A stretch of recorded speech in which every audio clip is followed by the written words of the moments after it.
Hello friends, ಎಲ್ಲರಿಗೂ welcome to tarot life. So ನೀವೇನಾದರೂ ಮೊದಲನೇ ಸಲ ಈ ನನ್ನ ಚಾನಲ್ನ ವಿಸಿಟ್ ಮಾಡ್ತಾ ಇದ್ರೆ ದಯವಿಟ್ಟು ಸಬ್ಸ್ಕ್ರೈಬ್ ಮಾಡ್ಕೊಳ್ಳಿ. ಸುಮಾರು ಜನ ಸಬ್ಸ್ಕ್ರಿಪ್ಷನ್ ಮಾಡ್ಕೊಳ್ದೇನೆ ನೋಡ್ತಾ ಇದ್ದೀರಾ. ಸೊ ಯಾರೆಲ್ಲ ಮಾಡಿಲ್ಲ ಈ ಕೂಡಲೇ ಮಾಡಿ. Okay, thank you so much, ಧನ್ಯವಾದಗಳು. ಸೊ ಗೈಸ್, ಇವತ್ತಿನ ಒಂದು ವಿಡಿಯೋದಲ್ಲಿ ಮೇಯ್ನ್ ಆಗಿ ಓಕೆ ಅವರು ನಿಮ್ಮನ್ನು ನೆನಪು ಇಟ್ಕೊಂಡಿದ್ದಾರಾ? ಓಕೆ, ಎಷ್ಟೋ ಜನ ಹೇಳ್ತಿರ್ತೀರ, ಮೇಡಮ್ ನಮ್ಮದು ಆಲ್ಮೋಸ್ಟ್ 1 ಮಂತ್ ಆಗ್ತಾ ಬಂತು, 2 ಮಂತ್ ಆಯಿತು, ಅವ್ರಿಗೆ ನನ್ನ ನೆನಪಂತಕ್ಕಂಥದ್ದು ಇದೆಯಾ ಅಥವಾ ಯಾವ ಥರ ಅವರ ಒಂದು ಆಲೋಚನೆ ಇದೆ ದಯವಿಟ್ಟು ತಿಳಿಸ್ಕೊಡಿ ಅಂತ ಎಷ್ಟೋ ಜನ ಕೇಳಿದ್ರಿ. ಸೊ ಖಂಡಿತ ಇವತ್ತಿನ ಒಂದು ಟ್ಯಾರೋ ರೀಡಿಂಗಲ್ಲಿ ನಿಮ್ಮ ಪರ್ಸನ್ ನಿಮ್ಮನ್ನು ನೆನಪಿಸ್ಕೋತಾರ, ಅವರ ಒಂದು ನೆನಪು ನಿಮ್ಮ ಒಂದು ಮೇಲೆ ಯಾವ ರೀತಿ ಇದೆ, ಅದು ಪಾಸಿಟಿವ್ ಆಗಿದೆಯಾ ನೆಗೆಟಿವ್ ಆಗಿದೆಯಾ ಅಥವಾ ಯಾವ ಥರ ಒಂದು ಅಭಿಪ್ರಾಯ ಅಂತಕ್ಕಂಥದ್ದನ್ನು ಹೊಂದಿದ್ದಾರೆ. ಸೊ ಇದೆಲ್ಲವನ್ನು ಇವತ್ತಿನ ಟ್ಯಾರೋ ರೀಡಿಂಗ್ ಮಾಡೋದ್ರ ಮುಖಾಂತರ ನಾವು ತಿಳ್ಕೊಳ್ಳೋಣ. ಸ್ಕಿಪ್ ಮಾಡದೆ ವಿಡಿಯೋವನ್ನು ಖಂಡಿತ ಕೊನೆ ತನಕ ನೋಡಿ ಅಂತ ನಾನು ಹೇಳ್ಕೊತೀನಿ. ಓಕೆ ಗೈಸ್, ಸೊ ಮೈಂಡನ್ನು ಕಾಮ್ ಮಾಡ್ಕೊಳ್ಳಿ, ನಿಮ್ಮ ಪರ್ಸನ್ನ ಎದುರುಗಡೆ ವಿಜುವಲೈಸ್ ಮಾಡ್ಕೊಳ್ಳಿ. ಸೊ ಲೆಟ್ಸ್ ಸಿ, ನಿಮ್ಮ ಪರ್ಸನ್ ನೆನಪಿಸ್ಕೋತಾರ, ಅವರ ಒಂದು ಎನರ್ಜೀಸ್ ನಿಮಗೆ ಹೇಗೆ ಗೋಚರ ಆಗ್ತಾರೆ ನಮ್ಮ ಚಾರೋನಲ್ಲಿ. So think of your person, think ಮಾಡಿ. Okay, think. ಅವರು ನಿಮ್ಮನ್ನು ನೆನಪಿಸ್ಕೋತಾ ಇದ್ದಾರಾ, ಯಾವ ಥರ ಇದೆ? Okay, so we have the first card, high priestess energies. ನೆನಪಿಸ್ಕೋತಾ ಇದ್ದಾರಾ ನಿಮ್ಮ ಒಂದು ವ್ಯಕ್ತಿ?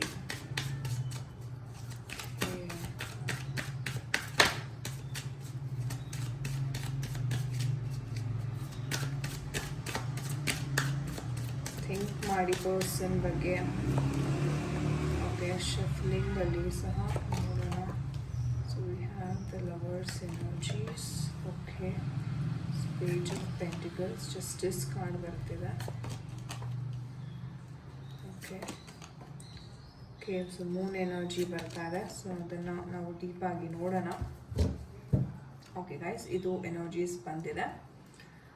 ರೈಟ್. ಸೊ ಮೊದಲನೇದಾಗಿ ಹೇಳಬೇಕು ಅಂತಂದರೆ, ನಿಮ್ಮ ಪರ್ಸನ್ ನಿಮ್ಮ ಜೊತೆ ಮಾತುಕತೆ ಅಂತಕ್ಕಂಥದ್ದು ಬಹಳ ಕಮ್ಮಿ ಮಾಡಿದ್ದಾರೆ ಅಂತಲೇ ಹೇಳ್ಬೋದು. ಸೊ ಹೈ ಪ್ರಿಸ್ಟಸ್ ಎನರ್ಜೀಸ್ ಬರೋದ್ರಿಂದ ತುಂಬಾ ಹೈಡಿಂಗ್ ಮಾಡ್ತಾರೆ ನಿಮ್ಮ ಪರ್ಸನ್. ಯಾವುದೇ ಒಂದು ವಿಚಾರ ಇರ್ಬೋದು ಅದನ್ನು ಸ್ಪಷ್ಟವಾಗಿ ಹೇಳ್ಕೊಳ್ಳೋದಕ್ಕೆ ಅವರು ಇಷ್ಟಪಡ್ತಾ ಇಲ್ಲ, ಎಲ್ಲವನ್ನು ಮುಚ್ಚಿಡ್ತಾರೆ ಇತ್ತೀಚಿನ ದಿನಗಳಲ್ಲಿ. ಆ್ಯಂಡ್ ನಿಮ್ಮ ನಡುವೆ ಡಿಫ್ರೆನ್ಸ್ ಅಂತಕ್ಕಂಥದ್ದು ತುಂಬ ಜಾಸ್ತಿ ಆಗ್ತಾ ಇದೆ. ನಿಮಗೆ ಕೆಲವರು ಹೇಳ್ತೀರಾ, ಮೇಡಮ್ ನನಗೆ ಕಾರಣನೇ ಇರಲ್ಲ ಅವ್ರು ಯಾಕೆ ಈ ಥರ ಮಾಡಿದ್ರು ಅಂತ. ಕಾರಣ ಇಲ್ಲದೇನೆ ಅವ್ರನ್ನ ಸ್ಟಾಪ್ ಮಾಡಿದ್ದಾರೆ, ಮಾತುಕತೆಯನ್ನು ನಿಲ್ಲಿಸಿದ್ದಾರೆ ಅಂತಕ್ಕಂಥದ್ದು. ಇವರ ಮೈಂಡಲ್ಲಿ ಒಳಗಡೆ ಏನು ಓಡುತ್ತೆ ಅನ್ನೋದು ಯಾರಿಗೂ ಗೊತ್ತಾಗಲ್ಲ. ಓಕೆ, ಅಂದರೆ ಇವ್ರಿಗೆ ಹೆಂಗಪ್ಪ ಅಂದರೆ ಮನಸ್ಸಿನ ಒಳಗಡೆನೆ ಜಡ್ಜ್ಮೆಂಟ್ ಮಾಡ್ತಾ ಇರ್ತಾರೆ. ಓಕೆ, ಹಿಂಗೆ ಹಾಗೆ ಅಂತ ಮನಸ್ಸಿನ ಒಳಗಡೆನೆ ಅವರು ಎಲ್ಲವನ್ನು ಅರಿತ್ಕೋತಾ ಇರ್ತಾರೆ. ಆದರೆ ಯಾವುದೇ ವಿಚಾರವನ್ನು ಬಾಯಿ ಬಿಟ್ಟು ಹೇಳೋದಿಲ್ಲ. ಆ ಕಾರಣದಿಂದ ನಿಮಗೇನು ಅನಿಸುತ್ತೆ, ಓಕೆ ನಾರ್ಮಲ್ ಆಗಿ ಇದ್ರಲ್ಲ ಈ ವ್ಯಕ್ತಿ, ಸಡನ್ನಾಗಿ ಯಾಕೆ ಚೇಂಜ್ ಆದರು ಅನ್ನೋ ಒಂದು ಪ್ರಶ್ನೆ ನಿಮ್ಮಲ್ಲಿ ಮೂಡುತ್ತೆ. ಬಟ್ ಇದು ಸಡನ್ನಾಗಿ ಆಗಿರ್ತಕ್ಕಂಥ ಬದಲಾವಣೆಗಳಲ್ಲ. ನಿಮಗೆ ಇವರು ಮೆಸೇಜ್ ಮಾಡೋದು ಸ್ಟಾಪ್ ಮಾಡೋಕ್ಕಿಂತ ಮುಂಚಿತವಾಗಿಯೇ ಇವರ ಮನಸ್ಸಲ್ಲಿ ಹಲವಾರು ವಿಚಾರಗಳು ಓಡ್ತಾ ಇತ್ತು, ಆದರೆ ಅವರು ಎಕ್ಸ್ಪ್ರೆಸ್ ಮಾಡ್ತಾ ಇರಲಿಲ್ಲ ನಿಮ್ಮ ಮುಂದೆ. ಸೊ ಆ ಕಾರಣದಿಂದ ನಿಮಗೆ ಹಿಂದ್ಗಡೆ ಎಷ್ಟೋ ಒಂದು ವಿಚಾರ ನಡೀತಾ ಇದ್ರು ನಿಮಗೆ ಅದು ಗೊತ್ತಾಗಿಲ್ಲ. ಇವರು ಅದನ್ನು ಹೇಳೋದಕ್ಕೂ ಸಹ ಹೋಗಿಲ್ಲ. ತುಂಬಾ ಹೈಡಿಂಗ್ ಎನರ್ಜೀಸ್ ಅಂತಕ್ಕಂಥದ್ದು ಇದೆ ಅಂತಾನೆ ಹೇಳ್ಬೋದು ಈ ಒಂದು ವ್ಯಕ್ತಿಯಲ್ಲಿ. ಹಾಗಾದ್ರೆ ಈ ವ್ಯಕ್ತಿ ಒಳ್ಳೆಯವರ ಅಂತಂದ್ರೆ ನೇರವಾಗಿ ಏನೂ ಹೇಳಲ್ಲ, ಎಲ್ಲಾನು ಮುಚ್ಚಿಟ್ಕೋತಾರೆ. ಆ್ಯಂಡ್ ಒಳಗೊಳಗಡೆನೆ ಇವರು ಪ್ಲಾನಿಂಗ್ ಅನ್ನ ಮಾಡ್ಕೊಳ್ತಕ್ಕಂಥ ವ್ಯಕ್ತಿ. ಸೊ ಅದಕ್ಕೆ ನಿಮ್ಗೆ ಅನ್ಸುತ್ತೆ, ಓಕೆ ಸಡನ್ ಆಗಿ ಬಿಟ್ಟೋರು, ಸಡನ್ ಆಗಿ ಬ್ಲಾಕ್ ಮಾಡಿದ್ರು ಯಾಕೆ ಅನ್ನೋ ಪ್ರಶ್ನೆಗೆ ಉತ್ತರ ಇದೆ. ಯಾಕಂದ್ರೆ ಅವರು ಏನನ್ನು ಹೇಳ್ಕೊಳ್ಳಲ್ಲ, ಮನ್ಸಿನಲ್ಲೇನೆ ತುಂಬಾನೇ ವಿಚಾರಗಳು ಲೆಕ್ಕಾಚಾರ ಮಾಡ್ತಾ ಇರ್ತಾರೆ, ಡಿಸಿಷನ್ಸ್ ಸಹ ತಗೋತಾ ಇರ್ತಾರೆ ಒಳಗಡೆನೆ. ಬಟ್ ಆ ಡಿಸಿಷನ್ಸ್ ಅಂತಕ್ಕಂಥದ್ದು ಯಾರಿಗೂ ಕಾಣಿಸೋದಿಲ್ಲ. ಓಕೆ, ಅಂಡ್ ನೆಕ್ಸ್ಟ್ ನೋಡಿ 10 ಆಫ್ ಸ್ವಾರ್ಡ್ಸ್ ಎನರ್ಜಿ ಬಂದಿರೋದ್ರಿಂದ ಎಸ್, ಈ ಪರ್ಸನ್ ನಿಮ್ಗೆ ತುಂಬಾನೇ ಮೋಸ ಮಾಡಿದ್ದಾರೆ. ನಿಮ್ಗೆ ಮೋಸ ಮಾಡಿರ್ತಕ್ಕಂಥ ಸನ್ನಿವೇಶಗಳು ಹಲವಾರಿದೆ. ಹಣಕಾಸಿನಲ್ಲಿ ಆಗಿರ್ತಕ್ಕಂಥದ್ದು, ದುಡ್ಡು ತಗೊಂಡು ಮತ್ತೆ ವಾಪಸ್ ಕೊಡದೇ ಇರ್ತಕ್ಕಂಥದ್ದು, ಅಥವಾ ಏನೋ ಬಿಸ್ನೆಸ್ ಮಾಡ್ತೀನಿ ಅಂತ ಹಣ ಇಸ್ಕೊಂಡು ಹೋಗಿರ್ತಕ್ಕಂಥ ಸನ್ನಿವೇಶಗಳಾಗಿರ್ಬೋದು. ಅಂಡ್ ಎಮೋಷ್ನಲಿ ನಿಮ್ಮನ್ನ ತುಂಬಾ ನಂಬಿಸಿ ನಿಮ್ಮನ್ನ ಬಿಟ್ಟು ಹೋಗಿರ್ತಕ್ಕಂಥ ಒಂದು ಸನ್ನಿವೇಶಗಳು ಸಹ ಇಲ್ಲಿ ಕಾಣಿಸ್ತಾ ಇದೆ. ಅಂದ್ರೆ ಬೇಸಿಕ್ಲಿ ಏನಾಗ್ತಾ ಇದೆ, ಅವರು ನಿಮ್ಮ ಎಮೋಷನ್ಸ್ ಜೊತೆ ಆಟ ಆಡಿದ್ದಾರೆ, ಹಣದ ಜೊತೆ ಆಟ ಆಡಿದ್ದಾರೆ. ಅಂಡ್ ಮೇನ್ಲಿ ಹೇಳ್ಬೇಕು ಅಂತಂದ್ರೆ ಒಂದು ಭರವಸೆ ಕೊಟ್ಟು ಅದು ಮುರಿತಾರಲ್ಲ, ಅದು ಬಹಳ ಬಹಳ ಒಂದು ಆಘಾತಕಾರಿಯಾಗುವಂತಹ ವಿಚಾರ ಅಂತಾನೆ ಹೇಳ್ಬೋದು. ಸೊ ಎಷ್ಟು ದೊಡ್ಡ ಮಟ್ಟಿಗೆ ಮೋಸ ಅಂತಕ್ಕಂಥದ್ದನ್ನ ಮಾಡಿದ್ದಾರೆ. ಇದರ ಹಿಂದೆ ಸಹ ಹೇಳಬೇಕು ಅಂದ್ರೆ ನಿಮ್ಮ ವ್ಯಕ್ತಿ ತುಂಬಾ ಭರವಸೆ ಕೊಡ್ತಾ ಇದ್ರು. ನಿಮ್ಗೆ ಅನಿಸ್ತು, ಓಕೆ, ಈ ವ್ಯಕ್ತಿ ಬಂದ್ಮೇಲೆ ನನ್ನ ಜೀವನದಲ್ಲಿ ಎಲ್ಲಾನು ಚೆನ್ನಾಗಾಯ್ತಪ್ಪ ಅನ್ನೋ ಅಷ್ಟು ಇವರು ನಿಮ್ಮನ್ನ ನಂಬಿಸ್ಬಿಟ್ಟಿದ್ರು. ಅರೆ ಫೈನಲಿ ಅವರು ಮೋಸ ಮಾಡಿದಾಗ ನಿಮ್ಗೆ ಮತ್ತೆ ರೀಕಾಲ್ ಮಾಡೋದಕ್ಕೆ ಆಗ್ತಾ ಇಲ್ಲ. ಹಾಗಾದ್ರೆ ನೆನ್ಪಿಸ್ಕೋತಾರ ಅವರು ಅಂತಂದ್ರೆ ಖಂಡಿತ ನೆನ್ಪಿಸ್ಕೋತಾರೆ. ಸೊ ಲವರ್ಸ್ ಕಾರ್ಡ್ ಬಂದಿರೋದ್ರಿಂದ ಖಂಡಿತ ಅವ್ರು ನೆನ್ಪಿಸ್ಕೋತಾರೆ. ಅಂಡ್ ನಿಮ್ಮ ಜೊತೆ ಇರ್ತಕ್ಕಂಥ ಬಾಂಧವ್ಯವನ್ನ ಅವ್ರು ಇನ್ನೂ ನೆನಪಲ್ಲಿ ಇಟ್ಕೊಂಡಿದ್ದಾರೆ. ಇಷ್ಟೆಲ್ಲ ಮೋಸ ಮಾಡಿದ್ರು ಅವ್ರಿಗೆ ನನ್ನ ನೆನಪು ಇದೆಯಾ ಅಂತಕ್ಕಂದ್ರೆ ಖಂಡಿತವಾಗ್ಲೂ ಅವರ ನೆನಪು ಅಂತಕ್ಕಂಥದ್ದಿದೆ, but not in a positive way ಅಂತ ಹೇಳ್ಬೋದು. ಏನೋ ಒಂದು 40% ಎನರ್ಜೀಸ್ ಇನ್ನೂ ಮೈಂಡಲ್ಲಿ ನಿಮ್ಮ ಬಗ್ಗೆ ಅವ್ರಿಗೆ ಕೂತಿದೆ ಅಂತಾನು ಹೇಳಬಹುದು. ಆದರೆ ಈ ಪ್ರೀತಿಗಿಂತ ಇಲ್ಲಿ ನೋಡಿ, ನೀವು ಮೋಸ ಮಾಡಿರ್ತಕ್ಕಂಥದ್ದೇ ಜಾಸ್ತಿ ಇರೋದ್ರಿಂದ ಆ ಪ್ರೀತಿ ನಿಮ್ಗೆ ಎಲ್ಲೂ ಆ ಅನುಭವಕ್ಕೆ ಬರ್ತಿಲ್ಲ. ಪ್ರೀತಿನೇ ಇಲ್ಲ ಅಂತಲ್ಲ, ಪ್ರೀತಿ ಇದೆ. ಆದರೆ ಪ್ರೀತಿಗಿಂತ ಅವರು ನಿಮಗೆ ಮೋಸ ಮಾಡಿರೋ ಎಮೋಷನ್ಸ್, ಹರ್ಟ್ ಮಾಡಿರೋ ಎಮೋಷನ್ಸೇ ಜಾಸ್ತಿ ಇರೋದ್ರಿಂದ ಈ ಪ್ರೀತಿ ಅಂತಕ್ಕಂಥದ್ದು ಎಮೋಷನ್ ನಿಮ್ಗೆ ಫೀಲ್ ಆಗೋದಕ್ಕೆ ಆಗ್ತಾ ಇಲ್ಲ. ಅಂಡ್ ಎಸ್, ಅಫ್ಕೋರ್ಸ್ ತುಂಬಾನೇ ಹಣಕಾಸಿನ ವಿಚಾರ ನಾನು ಹೇಳ್ದಂಗೆ ತುಂಬಾನೇ ಪ್ರಾಬ್ಲಮ್ ಅಲ್ಲಿ ಇದ್ರು ಈ ವ್ಯಕ್ತಿ. ಹಣಕಾಸಿನ ಸಹಾಯ ಸಹ ನೀವು ತುಂಬಾನೇ ಮಾಡಿದೀರಾ. ಇಲ್ಲಿ ಎಷ್ಟೋ ಜನ ಯಾರೆಲ್ಲ ವಿಡಿಯೋವನ್ನ ನೋಡ್ತಾ ಇದ್ದೀರಾ. ಬಟ್ ಏನಪ್ಪಾ ಅಂತಾನೆ ಆ ಒಂದು ಕೃತಜ್ಞತೆಯ ಭಾವ ಅಂತಕ್ಕಂಥದ್ದಿಲ್ಲ. ಅಂಡ್ ಈ ಹಣ ಏನಿದೆ, ಅವರು ನಾನು ಹೂಡಿಕೆ ಮಾಡ್ತೀನಿ, ಬಿಸ್ನೆಸ್ ಅಥವಾ ಎಲ್ಲಾದ್ರೂ ಇನ್ವೆಸ್ಟ್ ಮಾಡಿ ಅದನ್ನ ಡಬಲ್ ಮಾಡ್ತೀನಿ ಅಂತ ಸಹ ಇವರು ಅದನ್ನ ಈಸ್ಕೊಂಡು ಹೋಗಿರ್ತಕ್ಕಂಥದ್ದು, ಅಥವಾ ಸಾಲಗಾರರಿಗೆ ನಾನು ಕಟ್ಟಬೇಕು, ನನ್ನ ಹತ್ರ ದುಡ್ಡಿಲ್ಲ, ಹಾಗಾಗಿ ನಿಮ್ಮ ಹತ್ರ ಬಂದು ಅದನ್ನ ಈಸ್ಕೊಂಡು ಹೋಗಿರ್ತಕ್ಕಂಥ ಸನ್ನಿವೇಶಗಳು ಸಹ ಇಲ್ಲಿ ಕಾಣಿಸ್ತಾ ಇದೆ. ಬಟ್ ಅವ್ರು ನಿಮಗೆ ವಾಪಸ್ ಕೊಡ್ತಾರ ಅಂತಂದ್ರೆ ಕೊಡುವಂತ ಸನ್ನಿವೇಶ ಇಲ್ಲಿ ಖಂಡಿತ ಕಾಣಿಸ್ತಾ ಇಲ್ಲ. ಓಕೆ, ಅಂಡ್ ನಿಮಗೆ ನ್ಯಾಯ ಅಂತಕ್ಕಂಥದ್ದು ಇನ್ನೂ ಸಿಗ್ಬೇಕಾಗಿದೆ.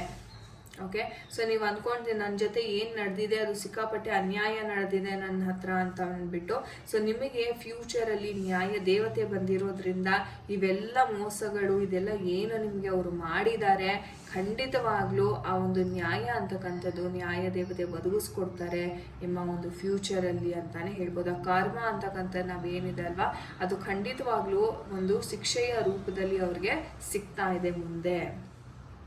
ಓಕೆ, ಅಂಡ್ ಈ ಒಂದು ವಿಚಾರ ಹೇಳ್ಬೇಕಂದ್ರೆ ನಿಮ್ಮ ಪರ್ಸನ್ಗೆ ಒಂಥರ ಆತ್ರ ಜಾಸ್ತಿ, ಸಿಟ್ಟು, ಕೋಪ, ಆಟಿಟ್ಯೂಡ್, ಆತ್ರ.